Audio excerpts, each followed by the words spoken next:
నువ్వేదైతుందో పిల్లలు పేరెంట్గా పోయి నవాజ్ షరీఫ్ దగ్గర ఏదైతుందో మిఠాయి తినచ్చు అబద్ధమే. ఇదేనా నీ నీతే చెప్పంటా నేను. 1967లో 1960 భారతదేశానికి ప్రత్యర్థులు ఉండరు అని అంటే మనకు అంతర్జాతీయంగా పాకిస్తాన్, చైనా. 67లో 75లో స్వతంత్ర దేశంలో సిక్కిం ఏదైతుందో ఇండియాలో కలిపింది కాంగ్రెస్ పార్టీ, ఇందిరాగాంధీ అని చెప్పడుతున్నా. మీరు జాతీయవాదం ఎక్కడ జాతీయవాదమే? మీ స్వార్థ ప్రయోజనం జాతీయవాదమానే? రాముల వారు శ్రీరామచంద్ర ప్రభు అందరి వాడు అని చెప్పంటారు. నేనేదో మొన్న ఆంజనేయ భక్తులు కలిస్తే శ్రీరామచంద్ర ప్రభు గురించి నాకున్నట్టుగా అనుభవంతో ఏదైతుందో ధార్మికంగా కొన్ని ధర్మ సూక్తులు చేసిన మంచి మాటలు ఏదో సోషల్ మీడియా ఒకటి మోపైంది. వాళ్ళు ఏం పెడతారో ఏదో అలాగే కానీ జీవనానికి ఇప్పుడు ఎత్తుకొచ్చింది అని చెప్పి ఒకటి పెట్టింది. అయితే అది నేను మంచి చెప్తే కూడా పోయి మంచి చెప్పింది ఇప్పటికైనా చెప్పాను అలా కదా. నేను అంటున్నా నాకు ఇవ్వాలి కాదు నాయన, నేను పుట్టినాడు ఏదైతుందో హిందువులు, ఇవాళ కూడా హిందువులు, నా జీవితకాల హిందువుగా నేను ఉంటా అని చెప్పి అంటున్నాను. మీలాగా కాదు, స్వార్థ ప్రయోజనం కూడా కాదు. ఇక్కడ జగిత్యాల రామాలయం ఉంది, ఎట్లంగట్ల జగిత్యాల ఎట్లంగట్ల రామాలయం అమ్మాయి ఉంది కదా, ఇక్కడ ఎట్లంగట్ల రామాలయం ఉందమ్మా. దాని భూస్వాములు ఏదో కాజేయాలని ప్రయత్నం చేస్తే ఎట్లంగట్ల రామాలయం కాపాడింది ఎవడే? నేను నేను నేను అంటున్నాను. నేను ధనుడు క్యాంపులో రామాలయం భూమి అన్యాక్రాంతం చేయాలి, కబ్జా చేయాలి ప్రయత్నం చేసి డాక్యుమెంట్లు చేసుకున్నాను, రిజిస్టర్ చేసుకుని చెప్పంటున్నా. మిత్రుడు ధర్మపురి అరవింద్ గారు ఎంపీ గెలిచినాక, చెప్పంటున్నాను. సంజయ్ గారు కూడా ఎమ్మెల్యే గెలిచింది. వాడు మాట్లాడి దిక్కులేడు. జగిత్యాల బీజేపీ పార్టీ లేదు. నేను మా కాంగ్రెస్ కార్యకర్తల అండదండలతో చెప్పంటున్నా, మా కాంగ్రెస్ కార్యకర్తల అండదండలతో చెప్పంటున్నా. ఆ దేవాలయ పర్యవేక్షణ కొరకు ధనుడు క్యాంపులో రామాలయ స్థలాన్ని కాపాడటానికి కొరకు ఏదైతుందో న్యాయపరమైన పోరాటం చేయడమే కాదు, జై శ్రీరామ్ జై హనుమాన్ అని జెండా పార్టీని కాంగ్రెస్ పార్టీ చెప్పి నాకు ఆశ్చర్యమే చెప్పంటున్నా.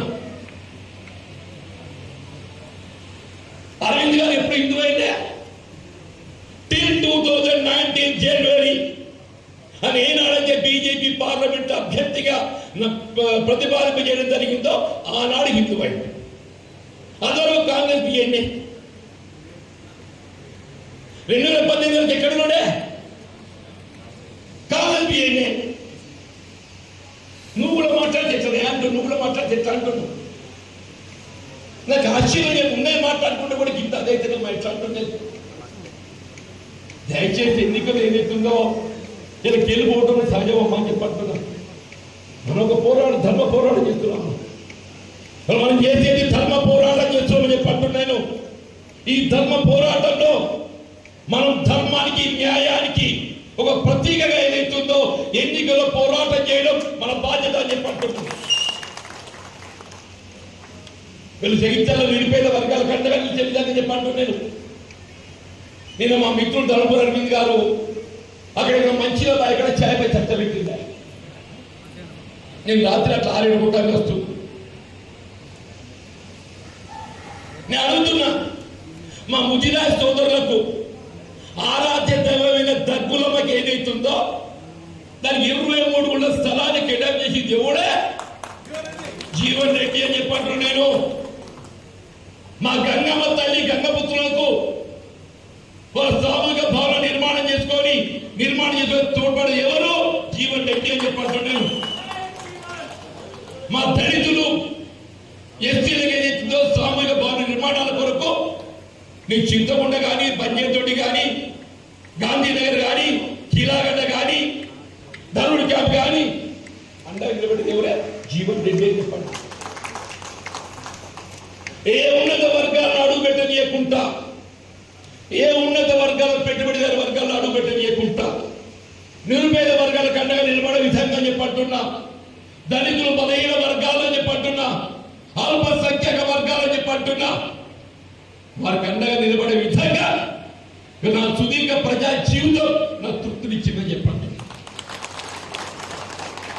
నేను గెలవడం అనేది నా అదృష్టమే. మరి మా మిత్రుడు అరవింద్ గారికి తెలుసో తెలియదో నాకు తెలియదే చెప్పంటున్నా. అసలు ప్రతిపాదన దృష్టిలో ఉన్నదా? ఉంటే జగిత్యాల కేంద్రంగా ఏదైతుందో హార్టింగ్ పెట్టాలని ఆలోచన ఉండాలంటే ముంబైకి ఏదైతే ప్రతిరోజు మీ గాంధీ దాటాక రోజు 4 బస్సులు పోతాయి. ఇక్కడికి వెళ్ళి రోజు 4 బస్సులు పోతాయి చెప్పంటున్నా. జగిత్యాల ఏదైతే ముంబై హార్టింగ్ లేదమ్మా. నేను చెప్తున్నా, రేపు జూన్ 4th ఎన్నికల ప్రకటన ఫలితాలు రాబోతున్నాయి. జూన్ మాసం చివరిలోగా తిరుపతి లైన్ ఏదైతుందో జగిత్యాల ద్వారా నిజామాబాద్ ఎక్స్ప్రెస్ కానీ ముంబై రైలు హాల్టింగే కానీ ఇక్కడ ఏర్పాటు చేయడం నా బాధ్యత. నేను మొన్న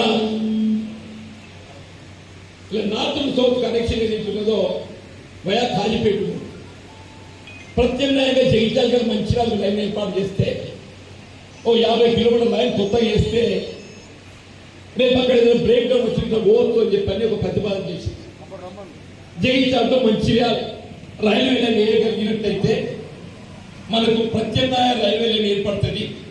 రేపు నాకు అవకాశం వస్తే కేంద్రంలో ఇండియా కూటమి ప్రభుత్వం ఏర్పడటంతో జగిత్యాలతో మంచిర్యాల రైల్వే లైన్ ఏర్పాటు చేయడానికి నేను చొరవ తీసుకుంటానని చెప్పాను. ఒక మంచి సూచన చేసింది జాతీయ గవర్నమెంట్. పోనీ అరవింద్ గారు గుర్తుకొచ్చి ఆయన అన్న నేను ఛాయపై చర్చ లోపల ఆయన ఛాయపై ఇది కూడా చెప్పిండు. జగిత్యాలతో మంచిర్యాల నేను రైల్వే లైన్ ఏర్పాటు చేయని ప్రయత్నం. ఇప్పుడు చీవండి అంటేనే కానీ నీకు తిరుపతి లైన్ గుర్తుకు రాలేదు, మంచిర్యాల రైల్వే లైన్ గుర్తుకు రాలేదు, ముంబై హార్టింగ్ గుర్తుకు రాదు అని చెప్పి అంటున్నా. నువ్వు పార్లమెంట్ సభ్యుడు అని చెప్పి అంటున్నా. నీ ఊళ్ళో ఇంజనీరింగ్ కాలేజీ లేదు, నీ ఊళ్ళో మైనార్ డిగ్రీ కళాశాల లేదు. మీరు నాలుగు మాట్లాడితే ఏమన్నా ఇవాళ సన్నాయి నొప్పుతున్నాడు. నేను చక్కెర కర్మాగారం పునఃప్రారంభం చేస్తా అని చెప్పని 5 ఏళ్ళు గడిచిందని అయినా నువ్వు చక్కెర కర్మాగారం ప్రైవేట్ పరం కావటంలో బీజేపీ భాగస్వామి. 2001-2లో 1999 ఎన్నికల్లో ఆనాడు ఉమ్మడి ఆంధ్రప్రదేశ్ రాష్ట్రంలో తెలుగుదేశం భారతీయ జనతా పార్టీ మిత్రపక్షంగా పోటీ చేసినాయి. మేడ్పల్లికి వెళ్ళి మా మిత్రుడు వెంకట రమణారెడ్డి దాము ఎమ్మెల్యే గెలిచింది. కరీంనగర్ పార్లమెంట్ సభ్యులు విద్యాసాగర్ రావు గారు గెలిచింది. ఇది ప్రైవేట్ పరం ఎప్పుడైంది? తెలుగుదేశం భారతీయ జనతా పార్టీ మిత్రపక్షంగా ఉండడం. అంటే ఈ ప్రైవేట్ పరం లోపల బీజేపీ భాగస్వామి. దాని కొన్నోడెవడు? గోగరాజు గంగరాజు బీజేపీ పార్లమెంట్ సభ్యుడు. 2015లో మరి దొరసాని కవిత గారు ఎందుకు నేను ఏమన్నా చెప్పిన మంత్రుల పండైనా కానీ టెలిఫోన్ ద్వారా కానీ ప్రజలకు సేవ చేయడం బాధ్యత అని చెప్పాను. దేవుడు వరం ఇచ్చిండు అంటున్నాను. దేవుడు నాకు వరం ఇచ్చిండు, నువ్వు సత్యదాకా ప్రజా సేవలనే నీ జీవితాన్ని వినియోగించాలని చెప్పని నాకు వరం ఇచ్చింది. मैं मरते दम तक आखिरी सांस तक मैं आवाम की खिदमत में प्रजा సేవలు ఏదైతుందో నా జీవితాన్ని ధన్యం చేసుకుంటా చెప్పి మనం చూస్తాం. చెప్పి ఏ పదవి హోదా ప్రధానం కాదు, ఏ పదవి హోదా ప్రధానం కాదని చెప్పి అంటున్నా. అదృష్టం పదవి కలిసి వస్తుంది. అదృష్టం తక్కువైతే కాకపోవచ్చు. అంత మాత్రాన ఏదైతుందో నా బాధ్యత కర్తవ్యం విస్మరించడం నేను నాతో చెప్పాను. ఆ అదృష్టం కలిసి రావడానికి వరకు అందరం కలిసి ఇక్కడ కృషి చేద్దామని చెప్పాను. మొన్నటి ఎన్నికల్లో మన బలం సరిపోలేదు. వాస్తవం ఏర్పడ్డా నేను నాపై వ్యక్తిగతంగా అభిమానంతో